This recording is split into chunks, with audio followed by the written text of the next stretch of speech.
बिस्मिल्लाहिर्रहमानिर्रहीम। अस्सलाम वालेकुम नाज़रीन मोहतरम, मैं उमर फारूक हूँ और आप मेरा फेसबुक और यूट्यूब चैनल उमर स्पीक्स देख रहे हैं। जनाब, इस्लामाबाद के अंदर जो सिचुएशन है वो बहुत ज़्यादा दिलचस्प हो चुकी है और ख़बरें इस वक्त ये हैं कि जस्टिस याहिया जिन्होंने अभी अपना मनसब नहीं संभाला, अभी वो उन्होंने हलफ भी नहीं उठाया, चीफ जस्टिस भी नहीं बने, तो जनाब पहले ही उन्होंने एक बहुत बड़ा हुकूमत को सरप्राइज दे दिया है। हुकूमत ना अब आगे जाने के काबिल है ना पीछे हटने के काबिल है।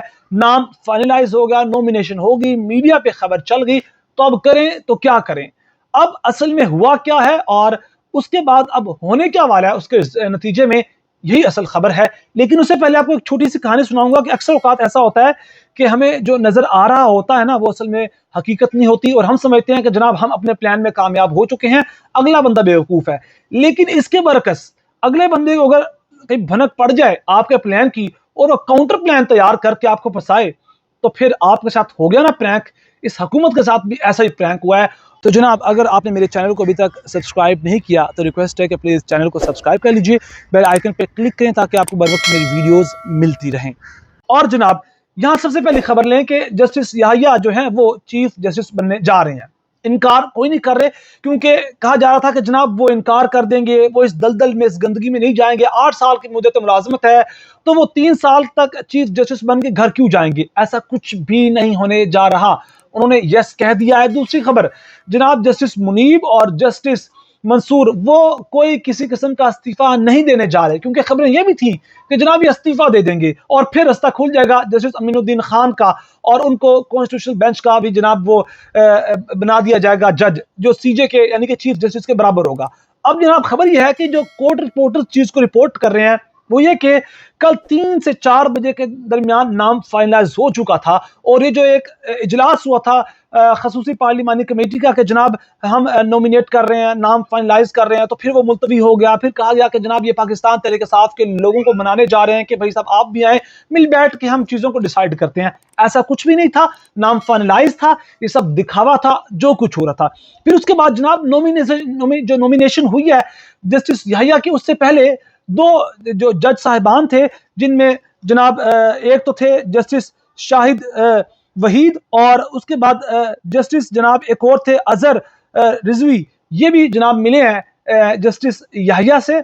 और यहाँ एक और खबर दूं कि जस्टिस याहिया आज जाकर जस्टिस यानी कि काजी फायद ईसा जो चीफ जस्टिस है उनसे मिल चुके हैं और मंसूर अली शाह से मिल चुके हैं। अब जनाब बताऊं कि 8 जजेस, 8 या तकरीबन 10 से 12 कह लें कि वो जजेस गए कल दोपहर के वक्त जस्टिस याहिया अफरीदी के जनाब उनके पास, और उस दौरान जनाब उन्होंने उनसे मुलाकात की है और वहां जो फैसले हुए चैम्बर के अंदर, जस्टिस याहिया के चैम्बर में, कि कोई भी इस्तीफा नहीं देगा, कोई भी इनकार नहीं करेगा। 3 जजेस हैं, जस्टिस मंसूर हैं, जस्टिस मुनीब हैं और जस्टिस याहिया हैं। इनमें से भी हुकूमत जिसको भी सिलेक्ट करती है, कोई भी एक कदम पीछे नहीं हटेगा, क्योंकि समझ आ चुकी थी ये हुकूमत ब्लफ खेल रही है। और उसके बाद जो चीजें सामने आ रही हैं, जिस तरह से आईनी तरमीम की गई सेनेट के अंदर, कौमी असम्बली के अंदर, जिस तरह से 2 सेनेटर्स को जनाब लाया गया और बाद में फिर जनाब वो उन्होंने कहानी भी सारी खोल दी कि किस तरह ये चीजें की गई, कैसे उनको बंद किया गया, और फिर जिस तरह कौमी असम्बली के अंदर जनाब पीटीआई के लोग तोड़े गए 5, सारी कहानी इन जजेस को पता थी। 10 से 12 जजेस गए जस्टिस याहिया के पास और फाइनलाइज हो गई कि जनाब अगर आपको बनाते हैं तो आप बन जाइएगा, अगर आपको बनाते हैं तो आप भी हाँ कर दीजिएगा, पीछे कोई नहीं हटेगा। ऐसा ये भी फैसला हुआ कि जस्टिस जो चीफ जस्टिस काजी फायद ईसा उनकी सोच का कोई बंदा नहीं आएगा, यानी कि इशारा था जस्टिस अमीनुद्दीन खान की जानिब कि जनाब उनके बारे में बहुत सी खबरें चल रही हैं कि जनाब उनको स्पेस नहीं मिलेगी और हम जो भी जिनको नॉमिनेट किया जाएगा वो हाँ कर लेगा। लिहाजा जस्टिस याहिया ने हाँ कर ली है और वो दोनों जज साहिबान सीनियर तरीन वो कहीं नहीं जा रहे। और मैं आपको एक और खबर दूं कि अब ये हुकूमत के साथ जो प्रैंक होने वाला ये है कि जब जस्टिस याहिया बन जाएंगे चीफ जस्टिस, और उसके बाद अब अगले दिनों में आप देखिएगा कि जो आईनी तरमीम है वो चैलेंज होगी। ये हुकूमत के साथ कुछ हो सकता है, क्योंकि पूरी अदलिया को बांधा गया है, टुकलेस किया गया है, और पाकिस्तान क्या पूरी दुनिया में छोड़ें कहीं भी इस तरह की चीजें अदलिया को लेकर नहीं होती।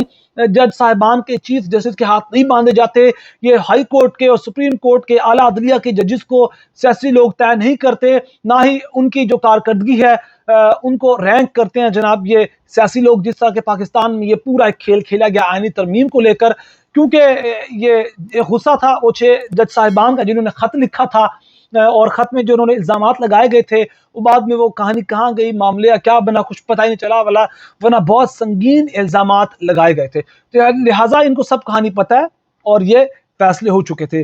अब जनाब मैं आपको एक चीज़ बता दूं कि गवर्नमेंट जो खेल खेल रही है ना, वो तो अपना खेल खेल रही है, दूसरी जानिब भी खेल जो है वो शुरू हो चुका है और बहुत इंटरेस्टिंग डेज और बहुत इंटरेस्टिंग खबरें सुप्रीम कोर्ट से आ सकती हैं अभी दफ़ा। जस्टिस शाहिया को ये आप जब चीफ जस्टिस बनने थे, ये तो होगी जनाब अदलिया से खबर। अब खबर इमरान खान की, जो अहलिया बुशरा बीबी है, उनकी आज जमानत भी हो गई थी, उन्होंने आज रिहा भी होना था, लेकिन अंदाजा करें कि रोबकार के लिए जो साइन करने थे, एक नहीं बल्कि दो नहीं, तीनों के तीनों जजेस, कोई जनाजे पे चला गया, कोई अफसरदा था और सैड था, हालात अच्छे नहीं थे, परेशान था, छुट्टी पे चले गए, और आज कोई साइन करने वाला नहीं था, बस साइन करने थे और उनकी रिहाई हो जानी थी। ये मामला नहीं हुआ।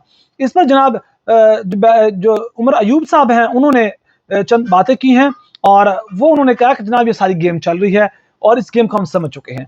दूसरी जानिब अब पाकिस्तान तहरीक इंसाफ में फॉरवर्ड ब्लॉक बनने की बातें हो रही हैं। कहा जा रहा है कि वो जो जैन कुरैशी ने एक जो खेल खेला कि वो गायब हो गए, राब्ता मुनक़ता हो गया, और फिर पाकिस्तान तहरीक इंसाफ ने भी कह दिया कि जैन कुरैशी ने क्या खेल खेला, और जो चीज़ें हैं वो आपके सामने ही होंगी, सोशल मीडिया पे चल रहा है सब कुछ। अब कहा जा रहा है कि वो जैन कुरैशी खेल में शाह महमूद कुरैशी भी शामिल थे। फिर बहुत से सहाफ़ी ऐसे भी हैं वो कह रहे हैं कि भाई साहब ये शाह महमूद कुरैशी जो है वो PTI में फॉरवर्ड ब्लॉक बनाने जा रहे हैं, बस उनकी रिहाई होने दीजिए। तो फिर देखिएगा जैसे कि नून लीग में फॉरवर्ड ब्लॉक बन गया था, दीगर जमातों में बन गया था, जो MQM का हाल है वही जनाब होगा इसका पाकिस्तान तहरीक इंसाफ का। इस सूरत में फवाद चौधरी से एक रिपोर्टर ने पूछा तो फवाद चौधरी ने बड़ी बेहतरीन बात की और सच बात की। ठीक है, जो उन्होंने किया वो आज पाकिस्तान तहरीक इंसाफ का हिस्सा है या नहीं है, बात जो उन्होंने की वो 16 आने ठीक थी। उन्होंने कहा एक बात याद रखें कि पाकिस्तान तहरीक इंसाफ इमरान खान का नाम है और इमरान खान का नाम ही पाकिस्तान तहरीक इंसाफ है। इमरान खान नहीं है तो PTI का नामो निशान नहीं है।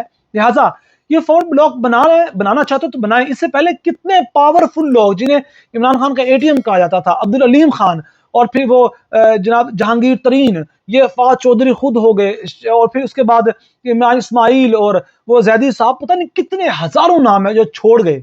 लेकिन पाकिस्तान तहरीक इंसाफ की शूरत में इजाफा हुआ, इमरान खान को कोई नुकसान नहीं हुआ। ठीक है, पार्टी टूट गई और ये फॉर्म 47 की हुकूमत बन गई, वो तो एक खेल था। लेकिन फवाद चौधरी ने क्या कि बनाना है तो बना लें ये फॉरवर्ड ब्लॉक। लेकिन क्या होगा, जो उन लोगों का हाल हुआ जिन्होंने, जनाब परवेज खटक ने सियासत ही छोड़ दी, जिन्होंने इमरान खान को छोड़ा उन्होंने सियासत ही छोड़ दी, उनका सियासी जनाजा निकल गया। आप जहांगीर तरीन को देख लें, सियासत ही छोड़ दी। तो ये भी फॉरवर्ड ब्लॉक बना के देख लें, अगर कोई खबर है इस तरह की तो रिजल्ट इनको भी मिल जाएगा। जो पहले लोगों ने उखाड़ लिया ये भी उखाड़ लें, जो उनको फल मिला इनको मिल जाएगा। तो इस वक्त हालात ये हैं। अपना बहुत सारा ख्याल रखेगा, चैनल को जरूर सब्सक्राइब कीजिएगा जनाब। अल्लाह हाफिज।